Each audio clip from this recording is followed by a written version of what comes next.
Ainda de pé, meus irmãos, eu os convido a que abramos as nossas Bíblias no Evangelho conforme o relato de João, no capítulo 3. Nós leremos a partir do versículo 15 até o versículo 21. João, capítulo 3, versículo 15 até o versículo 21. João, capítulo 3, do versículo 15 até o versículo 21. A palavra do Senhor nos diz: para que todo o que nele crê tenha a vida eterna. Porque Deus amou ao mundo de tal maneira que deu seu Filho unigênito, para que todo o que nele crê não pereça, mas tenha a vida eterna. Porquanto Deus enviou o seu Filho ao mundo, não para que julgasse o mundo, mas para que o mundo fosse salvo por ele. Quem nele crê não é julgado, porquanto não crê no unigênito Filho de Deus. O julgamento é este: que a luz veio ao mundo e os homens amaram mais as trevas do que a luz, porque as suas obras eram más. Pois todo aquele que pratica o mal aborrece a luz e não se chega para a luz, a fim de não serem arguidas as suas obras.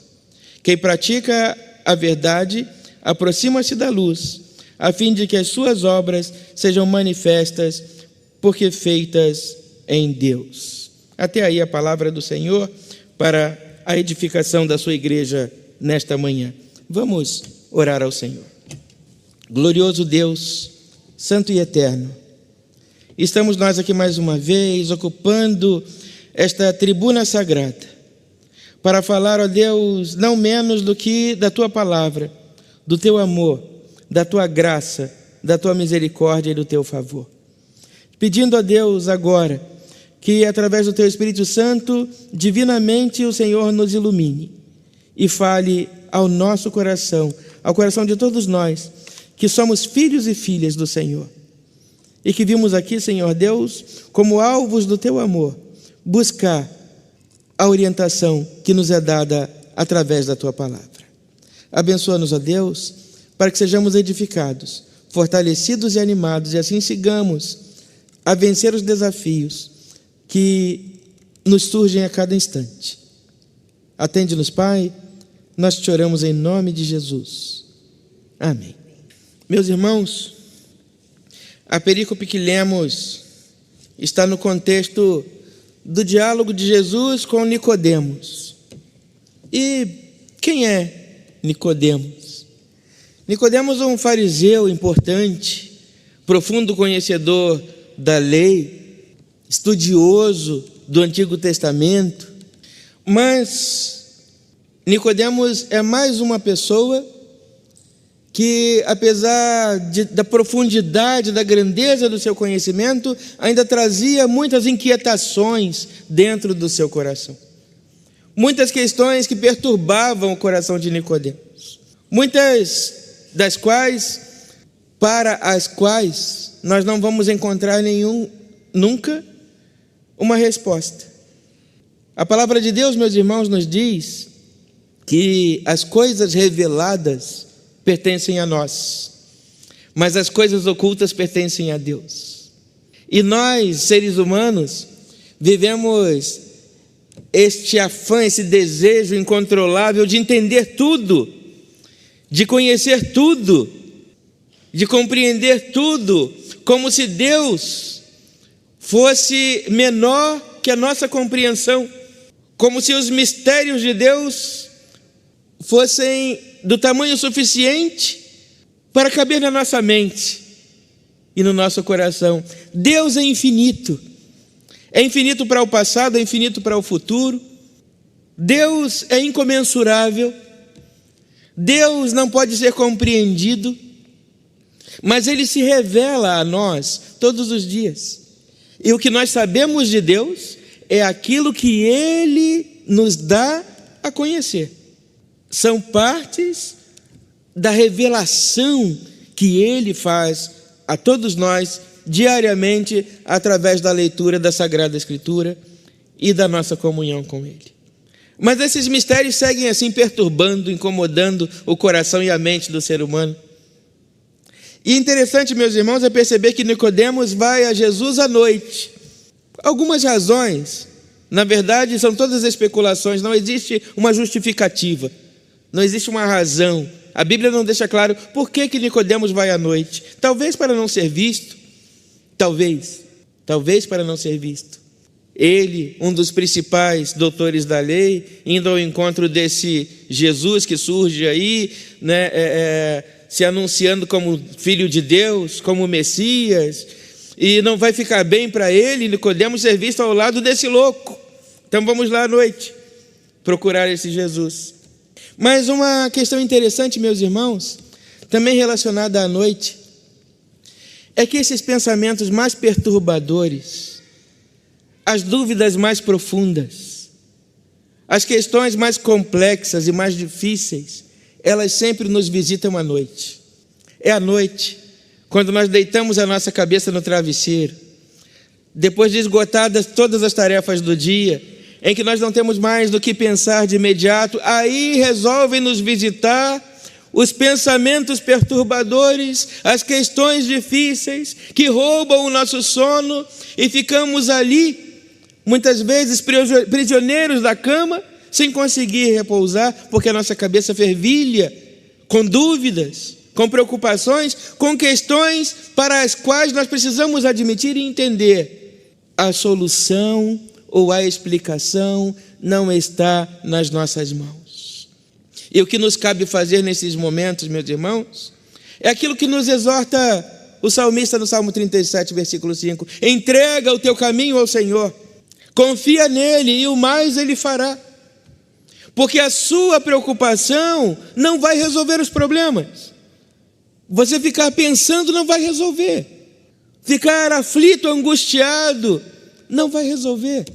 Deixar-se perturbar, perder o sono, não vai resolver. É preciso confiar em Deus, naquele que guia os nossos passos e os dirige, naquele que nos toma pelas mãos e nos convida a segurarmos com confiança nas suas mãos, a entrarmos com confiança e intrepidez na presença, no trono da glória de Deus, e colocar lá, depositar aos pés dele as nossas preocupações. Entendamos, meus irmãos, que estar aflito não resolve o problema. Viver angustiado não resolve o problema. Perturbar-se não resolve o problema. Perder o sono não resolve o problema. É preciso colocar nas mãos de Deus aquilo que não cabe a nós resolver. É preciso entender que nós somos limitados enquanto seres humanos. E que para tudo aquilo que as nossas mãos não podem resolver, existe um Deus no céu, que nos diz, que tem uma expectativa a nosso respeito. Quando diz através do salmista a nosso respeito, ele diz: ele me invocará e eu lhe responderei. Deus tem uma expectativa de que a nossa boca confesse, que nós coloquemos diante dele as questões que nós não podemos resolver. Invoca-me no dia da angústia, eu te responderei e tu me glorificarás. No dia da angústia, não perca uma noite de sono, não fique perturbado, preocupado, não andeis ansiosos por coisa alguma, diz a palavra do Senhor. Antes, fazei conhecidas do Senhor as vossas necessidades, pela oração e pela súplica, com ações de graças. Nicodemos estava ali, porque havia questões que todo o seu conhecimento profundo não conseguiam explicar, não conseguiam esclarecer e acalmar o seu coração. E à noite ele vai buscar a Jesus. E aí fica para nós a sugestão: busque ao Senhor à noite. Busque ao Senhor pela madrugada. O Senhor tem essa expectativa, que pela madrugada nós busquemos a Ele. Aquela noite que você não consegue dormir, ao invés de ficar pensando, fale com o Senhor.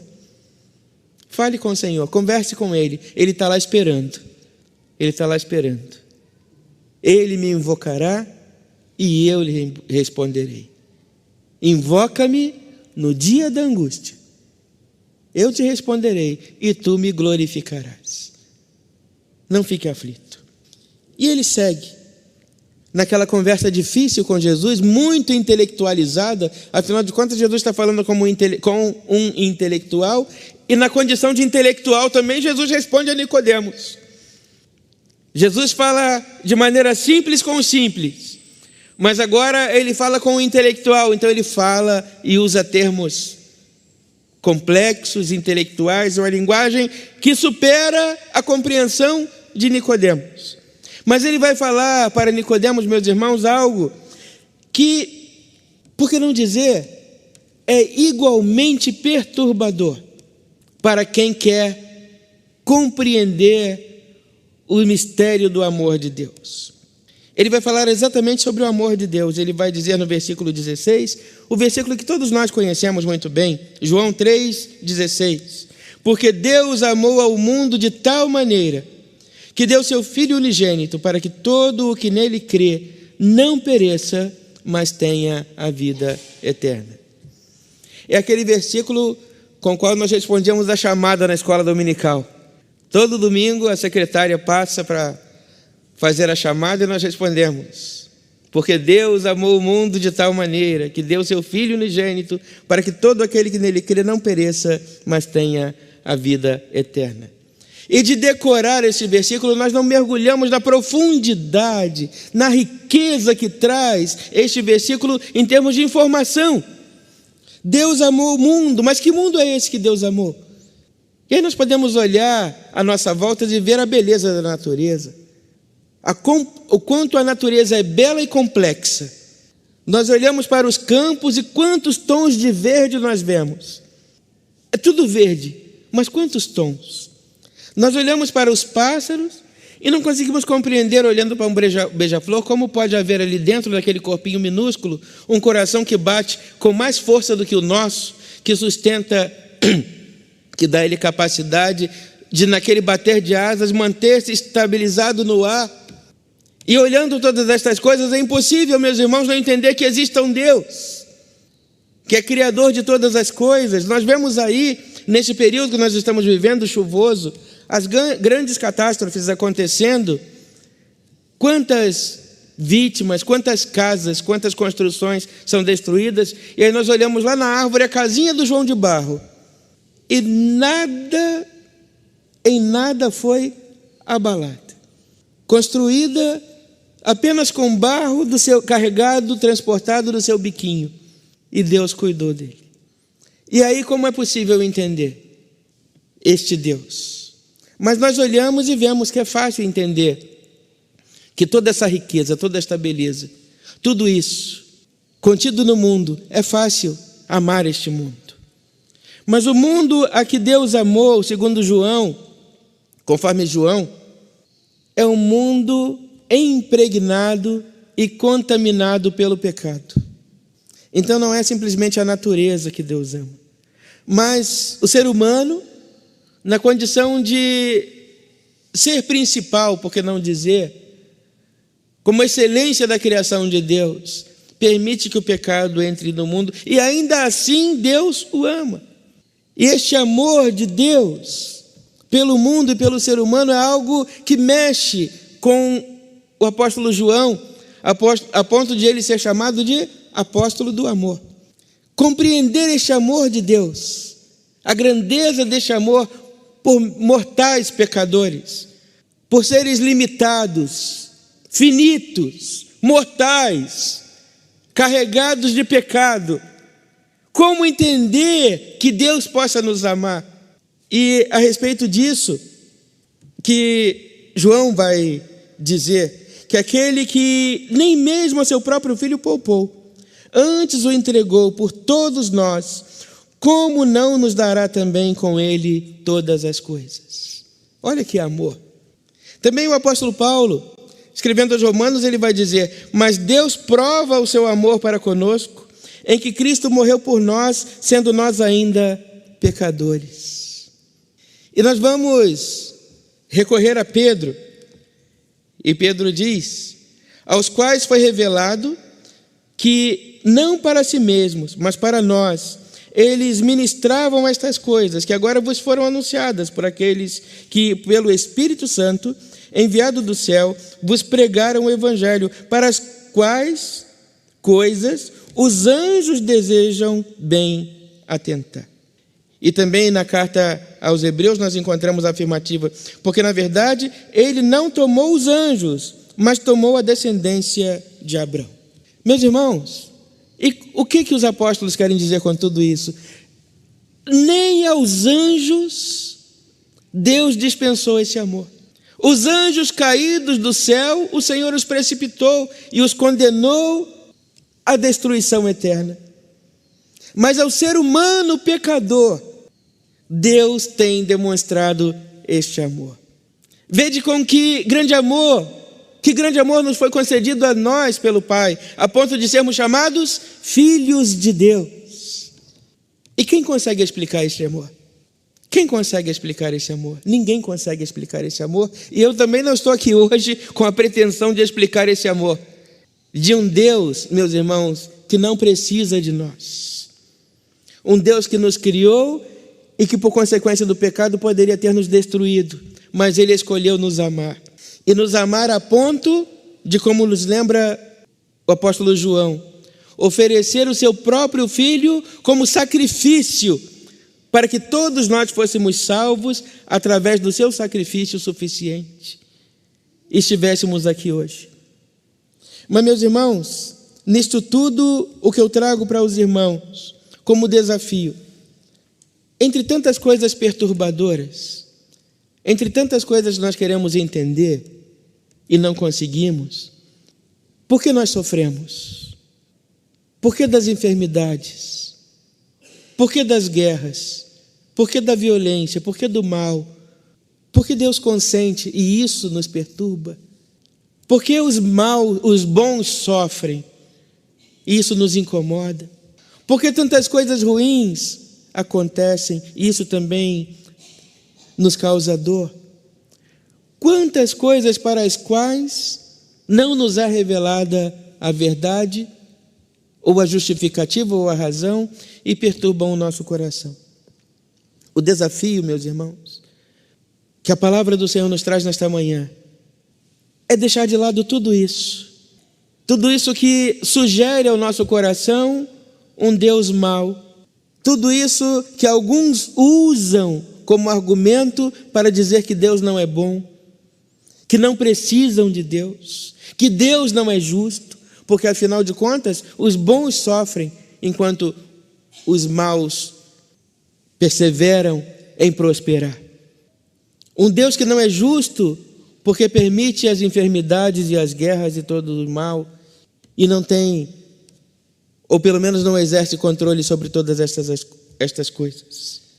É desviar o nosso pensamento para pensar num Deus que, ao contrário, Ele é bom, Ele é justo, mas sobretudo Ele é bom, porque a nós que nada merecemos, Ele oferece o tudo. Um Deus que nos ama de uma forma tão intensa, que em acordo com o seu Filho unigênito, envia o seu Filho à terra para morrer por nós, para que nós não pereçamos, mas tenhamos a vida eterna. Um Deus que poderia permitir a nossa destruição, e quem sabe, por que não, edificar uma nova humanidade, mas escolheu nos amar nesta intensidade, nos amar desta forma. Concentre o seu pensamento, o seu raciocínio neste amor de Deus. Olhe para você e sinta-se amado de Deus, amada de Deus. Olhe para você e entenda, Deus te ama e deu a grande prova do seu amor quando entregou o seu próprio Filho por amor a você. Arranque do coração todas as demais coisas que te perturbam, que roubam o seu sono na madrugada, e lembre que existe um Deus velando por você, cuidando de você em todo o tempo, e que tem dado provas deste amor em todo o tempo. Não dê lugar às perturbações outras, às sugestões mundanas, às coisas do adversário que o maligno tenta colocar no nosso coração, mas concentre-se na grandeza deste amor de Deus. Não queira entender, porque não há explicação. Ele nos ama mais do que amou os anjos, porque a eles Ele não deu uma segunda chance, àqueles que caíram. Ele nos ama a ponto de entregar o seu Filho por amor a nós. E Ele nos ama a ponto de nos fazermos filhos por adoção, irmãos de Jesus. Para isso não há explicação, mas seja isso que ocupe a nossa mente. Como eu disse, eu não estou aqui para explicar, porque não tem explicação. É amor de Deus, eu não sei explicar. E quem disser que sabe está mentindo, porque é algo que está no coração de Deus. Mas é amor que Ele resolveu sentir por nós. Então, se existe uma dúvida para ocupar o seu coração, seja essa: como pode Deus me amar? Eu não sei como pode, mas eu sei que Ele me ama. O que justifica o amor de Deus por nós? Eu não sei o que justifica, mas eu sei que Ele nos ama. Seja essa a dúvida. Se alguma dúvida tiver que ocupar o seu coração, seja essa: o mistério do amor de Deus, de um Deus que nos ama de maneira incondicional. Somos amados de Deus. E aí, relembrando, um Deus que nos amou de tal maneira que deu seu Filho unigênito para que todo aquele que nele crê não pereça, mas tenha a vida eterna. O Deus que não poupou os anjos, nos poupou. O Deus que não poupou o seu Filho da morte para nos poupar. Que estranha graça, que amor difícil de entender, porque nenhum de nós é capaz de amar como Deus amou. Mas nós somos os alvos deste amor. E por fim, meus irmãos, se o mundo te rejeita, se você tem ouvido ou ouviu alguma palavra dura, algo difícil, algo que trouxe dor e tristeza para o seu coração, se você sentiu-se em algum momento rejeitado, saiba que Deus te ama a ponto de entregar o Filho dele, para que nós tenhamos vida e a tenhamos em abundância, e sejamos feitos irmãos de Jesus. Somos amados de Deus. Seja esta a questão a ocupar o nosso coração. Seja esta a questão a ocupar a nossa mente. Todas as outras nós vamos colocar nas mãos do Senhor. Ele nos ama e está cuidando de tudo. Ele nos ama e está nos guardando. Ele nos ama e está velando por nós. E a respeito das coisas para as quais você não tem solução, coloque-as todas nas mãos de Deus. Entregue tudo aos cuidados dele. Ele está cuidando para você. Que Deus nos abençoe, nos guarde nesta manhã e que seja a grandeza deste amor, não a compreensão. A compreensão é impossível a nós. Mas a grandeza deste mistério de amor, seja isto a ocupar a nossa mente e o nosso coração. Não se sinta rejeitado, não se sinta desprezado, não se sinta como não sendo alvo do amor de Deus. Mas olhe para si e veja: Deus te ama a ponto de entregar o Filho dele por amor. Que Ele nos abençoe e nos guarde nesta manhã. Amém. Nos faça o Senhor fiéis, caminhando sempre à sombra da cruz, sabendo que somos alvos do amor de Jesus, conscientes de que há muitas coisas que nós nunca vamos entender, mas que existe um Deus que nos ama de maneira incondicional, não porque nós merecemos. Nós não merecemos, mas ainda assim Ele escolheu nos amar. E por quê? Para isso não há resposta. Mas nós somos alvos do amor de Deus. E que no amor dEle Ele nos acompanhe ao longo desta semana. Que no amor dEle Ele cuide de nós. Que no amor dEle Ele nos proteja. Que no amor dEle Ele nos livre de todo mal. Que no amor dEle Ele cuide de nós e caminhe ao nosso lado ao longo de todos os dias que vêm. Oremos ao Senhor. Glorioso, santo e eterno Deus, no Teu poder e no Teu amor, guia-nos. No Teu poder e no Teu amor, guarda-nos. No Teu poder e no Teu amor, livra-nos de todo mal. No Teu poder e no Teu amor, acompanha-nos, ó Deus, agora, em que findo aqui é o Teu serviço. Que a Tua bênção, ó Pai, seja sobre cada um de nós, sobre os nossos lares e as nossas famílias. Que continuemos, ó Deus, apesar de pecadores e não merecedores, continuemos sendo alvos do Teu amor. E que Tu nos conceda, ó Pai, um coração cheio de gratidão. Que não nos falte no coração a devida gratidão por este amor que Tu nos concede, apesar de não merecermos. Cuida de nós, Santo Deus, E ao final deste culto, conduze-nos sob a tua proteção e o teu cuidado aos nossos lares, aos nossos destinos, ao encontro daqueles a quem nós amamos. Permita-nos, ó Deus, experimentar do teu cuidado. Ouve, Senhor, a nossa oração e nos atende. Nós te oramos em nome de Jesus, que nos ensinou a orar dizendo: Pai nosso que estás nos céus, santificado seja o teu nome. Venha o teu reino e seja feita a tua vontade, assim na terra como no céu. O pão nosso de cada dia nos dai hoje, e perdoa as nossas dívidas, assim como nós perdoamos os nossos devedores. E não nos deixes cair em tentação, mas livra-nos do mal, pois teu é o reino, o poder e a glória para sempre. Amém. E que a graça do nosso Senhor e Salvador Jesus Cristo, que o amor imenso de Deus, o nosso Pai, a comunhão, a consolação e o poder do Espírito Santo de Deus repousem sobre a igreja do Senhor nesta manhã e sobre todos nós permaneçam agora e para todo sempre. Amém.